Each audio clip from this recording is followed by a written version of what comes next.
তুফান পোষ মানে না, পোষ মানায় পুরা দেশ।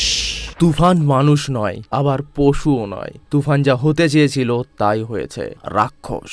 শনিবার তুফানের সঙ্গেই এইভাবেই পরিচয় হলো সকলের। বাংলাদেশে আপাতত এই তুফানকে নিয়ে উঠেছে ত্রাহি ত্রাহি রব। কিন্তু কে এই তুফান? শনিবার প্রকাশ্যে এসেছে তুফানের ট্রেলার। সেখানেই যিনি তুফানের সঙ্গে আলাপ করাচ্ছিলেন তিনিই জানালেন একটা 15 বছরের পোলা দিনের আলোতে জবাই করে ফেলেছে। এই তুফান একদিন ডিস্ট্রিক্ট লেভেলে খেলবে। যখন তুফান সম্পর্কে এই কথাগুলো বলা হচ্ছে তখন এক পুরুষকে মেশিন গান চালাতে দেখা গেল। সে এক ভয়ঙ্কর মুহূর্ত। এরপরেই দেখা মিলল তুফানের। ইনি আর অন্য কেউ নন, শাকিব খান। তাকে বলতে শোনা গেল, বশির ভাই জানতো না আমি একদিন ন্যাশনাল লেভেলে খেলবো। ফের বললেন, তুফান হতে অ্যাটিটিউড লাগে, চোখের দৃষ্টি লাগে, অ্যাকশন, স্পিচ সব লাগে।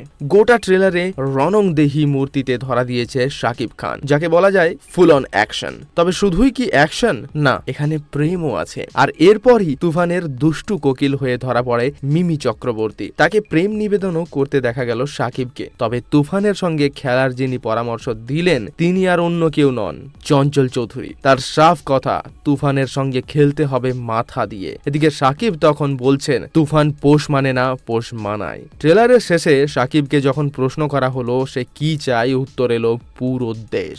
শেষে চঞ্চল আবার বলল, একটা যদি সুযোগ পায় তুফানকে দেখিয়ে দেবো স্যার। তবে শেষ পর্যন্ত কে কাকে দেখাবে সেটা কিন্তু ছবি মুক্তির পরই জানা যাবে। আগামী ঈদে বাংলাদেশে মুক্তি পাচ্ছে শাকিব মিমির তুফান। 28 জুন ভারত তথা অন্যান্য দেশেও মুক্তি পাবে এই ছবিটি। তবে তুফানের ট্রেলার দেখে অনেকেই শাকিবের কিছু অ্যাকশন দৃশ্যের সঙ্গে অ্যানিমাল সিনেমার রণবীর কাপুরের মিল খুঁজে পেয়েছেন। আর এই জন্যে কিছুদিন আগে যখন পোস্টার রিলিজ হয়েছিল বা একটা ফার্স্ট গ্লিমস বা প্রোমো রিলিজ হয়েছিল তখন কিন্তু বেশ ট্রোল করা হচ্ছিল। কারণ অ্যানিমাল সিনেমাতে বা ভারতের কেজিএফ সিনেমাতে যে ধরনের অ্যাকশন সিকোয়েন্স, ড্রেসিং সেন্স, চুল রাখার স্টাইল, দাড়ি রাখার স্টাইল, সিগারেট খাওয়ার স্টাইল, এই সমস্ত কিছু দেখানো হয়েছিল, কিছু কিছু জিনিস ওখান থেকে কপি করা হয়েছে বা ঠিক হুবহু ওই ধরনেরই দেখে মনে হচ্ছে, বা ভাইবটাও কেজিএফ সিনেমার মতো আনার চেষ্টা করা হয়েছে, এমনই মিম বানাচ্ছিল আমাদের নেটিজেনরা। আর তার সাথে অ্যানিমেল সিনেমাতে রণবীর কাপুর যেভাবে মেশিন গান চালায়, যদিও সেই মেশিন গানটা আলাদা আর এটা হ্যান্ড মেশিন গান,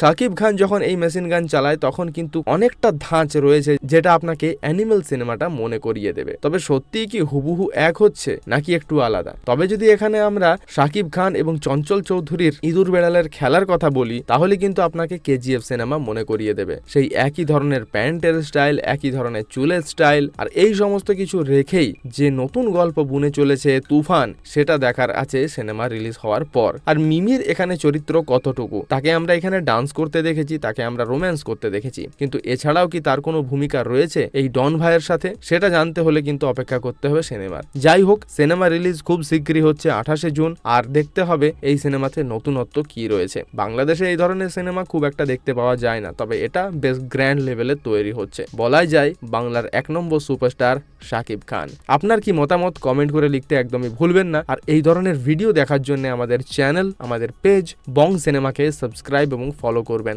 আমি জ্যাক, দেখা হবে আবার একটি নতুন ভিডিওর সাথে। ধন্যবাদ।